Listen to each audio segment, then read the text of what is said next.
যে ছেলেটা দেশের মধ্যে 40 কেজি একটা বস্তা কখনো কাঁধে উঠিয়ে দেখেনি, সেই আদরের মা বাবার আদরের ছেলেটাও কিন্তু এই প্রবাসে এসে দিব্যি কিন্তু 40 কেজি, 50 কেজি, 60 কেজি, 70 কেজি বস্তাগুলো আসলে কাঁধে বয়ে নিতে হয় এক জায়গা থেকে অন্য জায়গায়। আসলে এটা শক্তির কিছু নয়, এটা হচ্ছে দায়িত্বের ভার।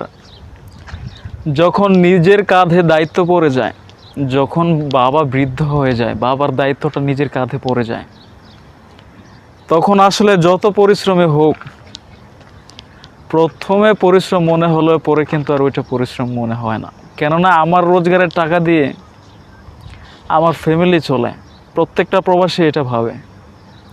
তখন কিন্তু নিজে যত কষ্টই করি, এই কষ্টগুলি কিন্তু তখন শরীরে আর লাগে না। তো আপনারা সবাই প্রত্যেকটা প্রবাসীর জন্য দোয়া করবেন।